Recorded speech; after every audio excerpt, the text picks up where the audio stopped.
Olá pessoal do sexto ano, eu sou o professor Peterson e hoje nós temos mais uma aula de educação física com vocês.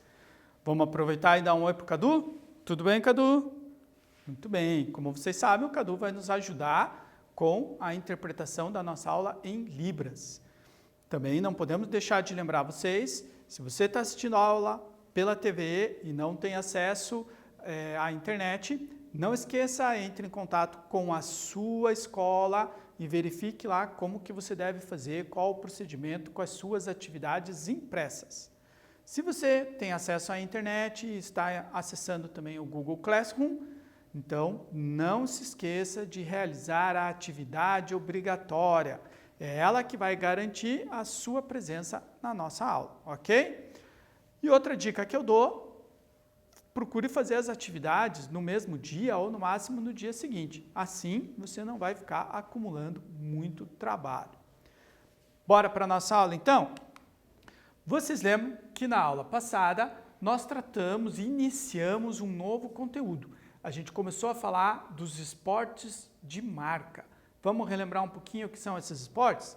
São aqueles que comparam resultados registrados em segundos, metros ou quilos. Então, comparam resultados, né? O atleta estabelece um resultado e esse resultado é a sua marca naquela competição.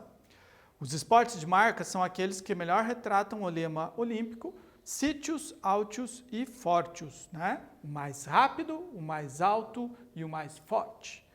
O esporte de marca permite que o competidor estabeleça uma competição particular dele com ele mesmo, comparando as marcas que ele vai alcançando. Hoje, nós vamos entrar no esporte do atletismo.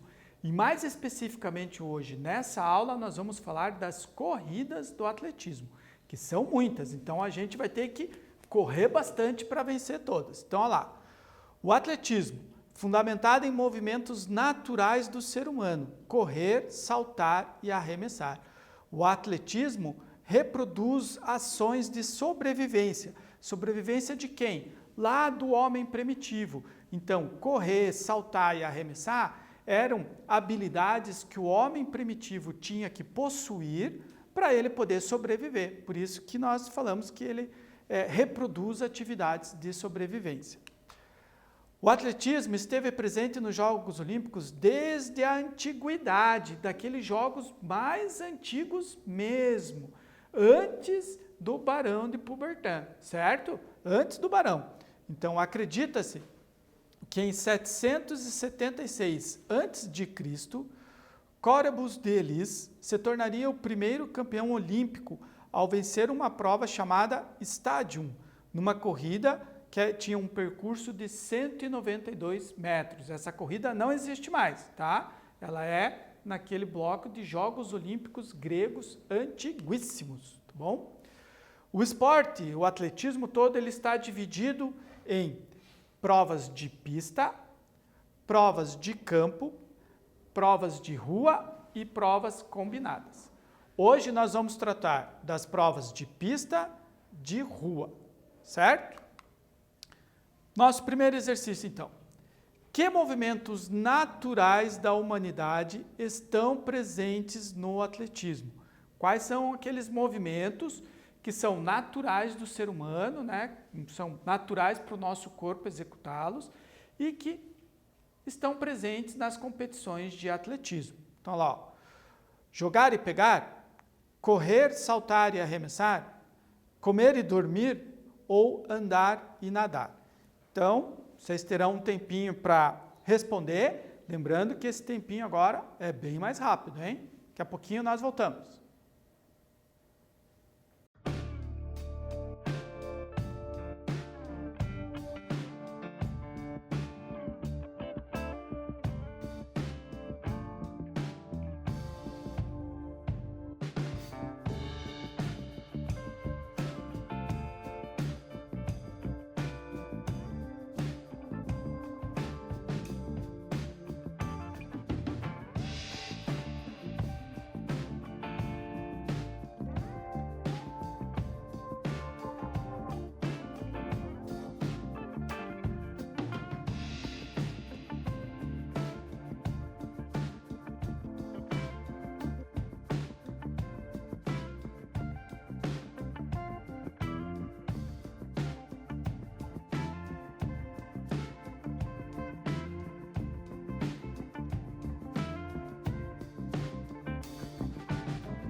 Eu não falei que seria bem rapidinho? Vamos corrigir então? Eu acredito que você já acertou, né? A gente falou no comecinho da aula lá. Então, quais são os movimentos, quais movimentos naturais da humanidade estão presentes nas competições de atletismo? É o correr, o saltar e o arremessar, né? São esses 3 movimentos básicos que nós teremos nas nossas competições de atletismo. Então agora a gente vai tratar das provas de pista. São as provas de corridas realizadas no estádio de atletismo. Elas podem ser rasas, com barreiras, com obstáculos e de revezamento.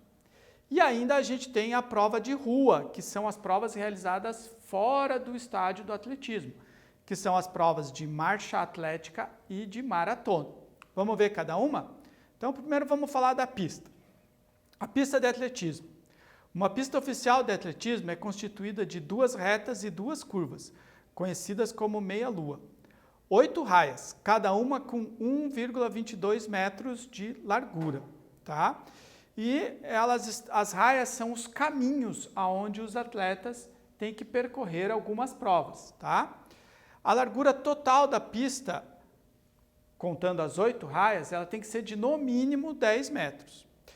A raia mais externa é a mais longa, né? A raia número 10 é a mais longa, ou 8, dependendo da pista.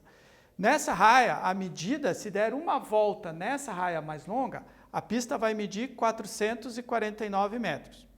Enquanto que a raia mais interna, a número 1, vai possuir 400 metros. Então, por isso que em algumas provas de atletismo, nós vemos os atletas largando como se estivessem numa escadinha, né? Um mais para frente, o outro mais atrás, é exatamente por conta dessa diferença de distância das raias. Então, essa escadinha faz com que todos eles, mesmo estando na sua raia, possam fazer a prova com a mesma distância. Olha só, essa então é a nossa pista, com os diferentes locais de largada, mas todo mundo é o mesmo local de chegada, tá? Então, nós temos aqui, ó, nessa linha aqui que está marcado o H, é aonde chegam todas as provas. Todas elas terminam na mesma linha de chegada. Mas nós vamos ter diferentes largadas por conta das diferentes distâncias. Por exemplo, vou dar só um exemplo aqui, ó. Na minha letra A, aqui nessa linha A, eu tenho a largada dos 100 metros rasos. Então, o atleta vai largar dessa linha e chegar na outra linha, certo? Já na minha letra B, eu tenho aquela escadinha que eu falei para vocês, com a largada dos 200 metros rasos. Então, a largada vai ser aqui na curva e a chegada também no mesmo ponto, certo? Não vamos passar todas, vamos só dar o exemplo dessas duas para vocês, só para vocês entenderem que nós temos diferentes pontos de largada, mas o mesmo ponto de chegada para todas as provas, certo? Provas de 5.000 e 10.000 metros, chamadas de provas de fundo, são as provas mais longas disputadas dentro do estádio dos Jogos Olímpicos. Os atletas são chamados de fundistas. A prioridade é pela resistência e não a explosão muscular, ou seja, a velocidade. Essas provas foram disputadas pela primeira vez em 1912, na Olimpíada da Suécia. É aquela prova que o atleta não sai correndo a toda velocidade logo no começo da prova. Ele entra num ritmo mais lento, mantém esse ritmo durante a prova toda e nos últimos metros é que ele vai aumentar a velocidade para melhorar o seu resultado, melhorar a sua marca, melhorar o seu tempo, ok? Então, são aquelas provas bem longas, de várias voltas ali na pista de atletismo. A prova dos 400 e dos 800 metros. Então, a prova de 400, ela é uma volta apenas na nossa pista de atletismo. A prova de 800 metros já são 2 voltas nessa nossa pista. Presente desde os primeiros jogos da era moderna, a prova de 400 metros é uma das provas mais nobres do atletismo. Os atletas devem dar uma volta na pista, né, respeitando a separação de raias. Nos 800 são 2 voltas. Nos 800 não há necessidade de respeitar aquela separação de raias. Mas a prova de 400 é a primeira raiada, né, que respeita a separação das raias. A prova de 400 é uma prova muito difícil. Normalmente, os atletas completam ela em menos de 1 minuto. Então, 1 minuto para você tentar correr na sua máxima velocidade é um esforço muito grande. A prova de 200 metros. Depois de explodir na largada, os atletas devem manter os corpos em perfeito equilíbrio para enfrentar a curva que muitas vezes define quem se sagrará o vencedor. Como vocês viram naquele slide nosso da pista, a largada dos 200 é lá no finalzinho, no comecinho, na verdade, da curva, né? Então, quando é dada a largada, o atleta ele já começa a largar em curva. Na prova dos 200 metros também, os atletas usam aquele recurso da largada baixa, aquela em que o atleta se agacha no chão, usando um apoio especial para isso, né? E essa largada dá uma impulsão maior na saída para ele, tá? Então, a partir dessa largada, ele vai tentando desenvolver o máximo da sua velocidade, primeiro no trecho de curva e depois no trecho reto, terminando na linha de chegada. A prova dos 100 metros é a prova mais nobre das Olimpíadas, né? Conhecida como por sua velocidade e a sua rapidez, né? Ela dura menos de 10 segundos, tá bom? Os atletas podem completá-la em menos de 10 segundos. Para isso, respiram uma única vez durante o trajeto em linha reta. Então, ele dá uma respirada e sai a toda velocidade, né? Como vocês gostam de dizer, sai no galeto, né? Correndo tudo que ele pode, né? E nem respira enquanto está correndo, tá? Porque a prova é muito rápida, é força, força, força, força, transformar força em velocidade, tá bom? O recordista mundial é o jamaicano Usain Bolt, com o tempo de 9,58 segundos, né? Vocês devem já ter visto, olha a imagem ali, é o próprio, né? Ele gosta de, quando termina uma prova, fazer aquele movimento lá, tal, do raio para comemorar, né? Ele é conhecido como o homem do raio, né? Que tem a velocidade nos pés. Nas corridas com barreiras, o atleta precisa chegar ao final do trajeto saltando por cima de barreiras espalhadas na pista. Essa modalidade é dividida em 100 metros para o feminino, 110 para o masculino e 400 para o masculino. Essa prova é muito interessante porque os atletas imitam até o movimento dos cavalos para passar por cima da barreira. E ele não para, ele tem que controlar, coordenar as suas passadas na pista com a passagem por cima da barreira. É uma prova muito interessante. Já as corridas com obstáculos ocorrem nas modalidades de 2.000 e 3.000 metros. Em cada volta na pista, os atletas precisam saltar em 4 obstáculos fixos, 3 secos e 1 com fosso de água. Olha só a imagem aqui, ó. Eles enfiando o pé dentro da água. Essa é uma outra prova também bem característica do atletismo. Nas barreiras, que nós vimos antes, se o atleta bate com o pé na barreira, a barreira cai, ela vira, certo? Na prova de obstáculo, não tem isso. O obstáculo, ele é fixo. Se o atleta bate no obstáculo, ele pode até se machucar. O que acontece é que o obstáculo, ele é mais largo. Então, o atleta, em vez de ele passar direto por cima do obstáculo, como nas barreiras, ele pode apoiar o pé em cima do obstáculo e depois se lançar para frente. E um desses obstáculos tem o fosso cheio de água, tá? Então, o atleta vai bater um pé no obstáculo, o outro pé com certeza ele vai cair dentro do fosso, tá? Um bom atleta da prova de obstáculos, ele vai terminar a corrida com um pé seco e um pé molhado, porque ele vai pôr sempre o mesmo pé em cima do obstáculo e vai aterrissar sempre com o mesmo pé dentro da água, certo? Então, essa prova de obstáculos, ela também é chamada pelo nome, né, em inglês, de steeplechase. Continuando, então, a marcha atlética.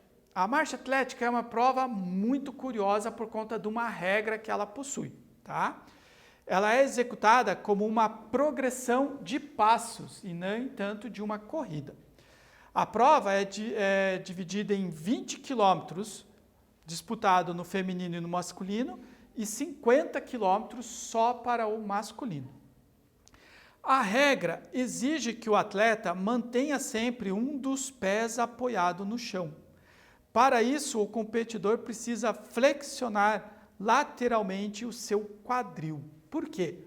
Por mais que seja difícil da gente perceber, quando nós corremos, em um determinado momento da nossa passada, nós ficamos com os dois pés no ar, eles não tocam o chão, né? É um pedacinho, um momento de voo. Sempre que nós corremos, nós temos esse momento de voo. Aqui, a regra da prova exige que um dos pés esteja sempre apoiado no chão. Então, para que exatamente o atleta não tenha esse tempo de voo, ele precisa fazer uma compensação lateral, movimentando o quadril para a lateral, né? Então, ele diminui a passada, em vez de correr, ele faz um andar mais rápido e precisa fazer essas compensações. Isso acaba fazendo com que o atleta fique dando uma reboladinha para os lados quando ele está executando a prova de marcha atlética. É uma prova muito técnica, que exige um esforço muito grande, não só pela distância, que é longa para ser percorrida, mas exatamente por conta desse movimento que o atleta tem que fazer para completar a prova.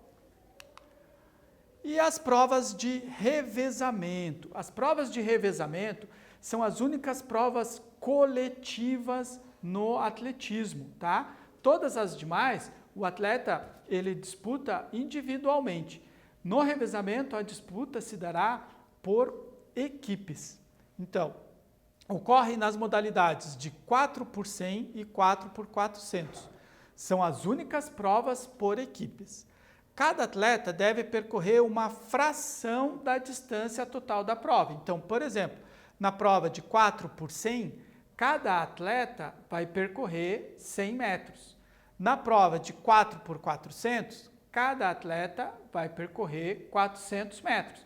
Então, a equipe será formada por 4 atletas. Por isso, 4 de 100. Né? 4 atletas, cada um percorrendo 100 metros. Então, ao completar essa fração, esse pedaço que o atleta corre, ele deve passar o bastão para o próximo corredor.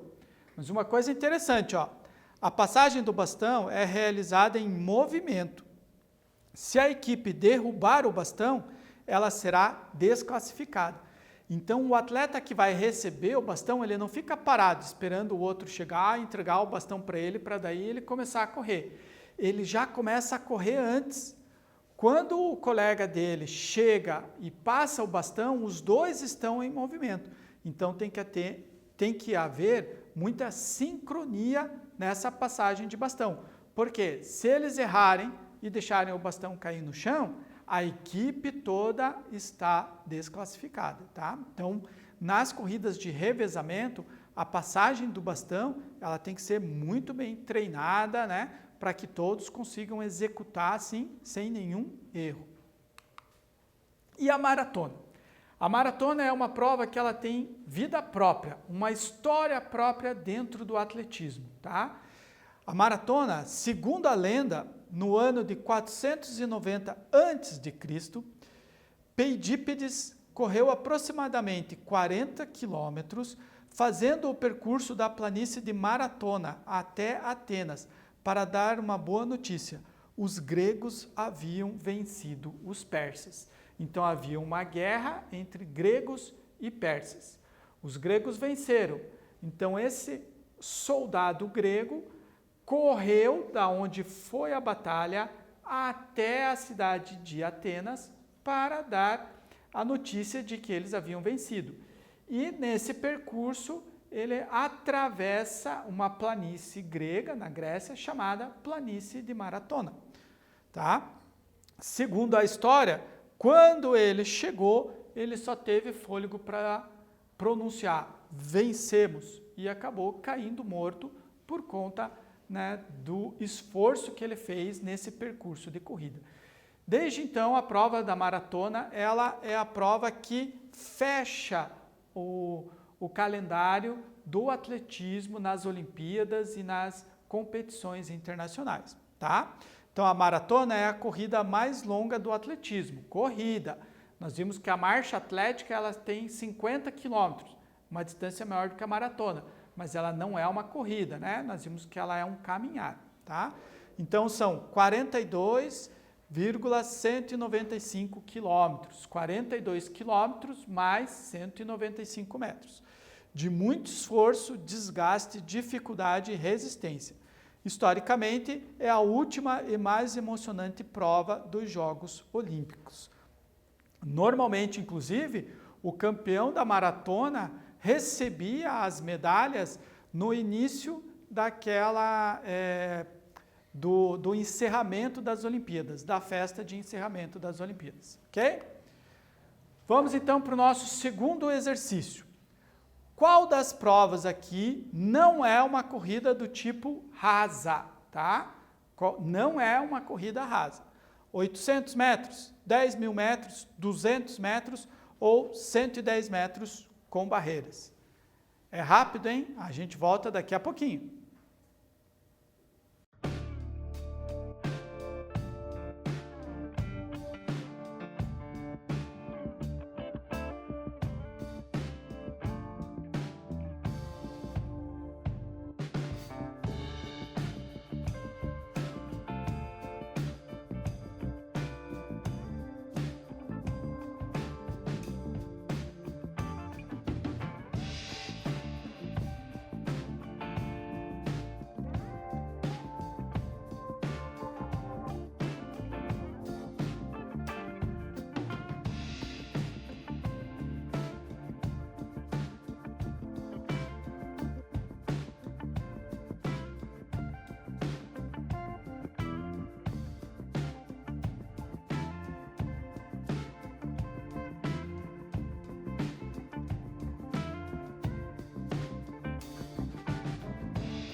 Falei para vocês que era rápido.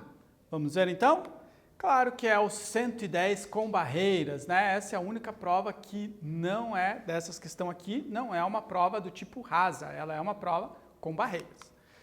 Revisando então o que nós tratamos na nossa aula de hoje, as corridas do atletismo, elas podem ser rasas, com barreiras, com obstáculos de revezamento, marcha atlética e a famosa maratona. Também podemos classificá-las como de velocidade, corridas curtas de 100 a 400 metros e corridas de fundo, que são as de 800 a 10 mil metros. E sempre a maratona. A maratona sempre tem um destaque especial.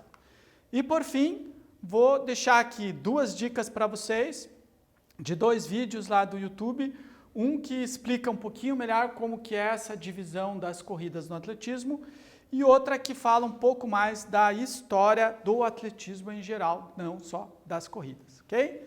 Essa foi a nossa aula de hoje sobre as corridas. Fique bem e, se possível, fique em casa. Tchau!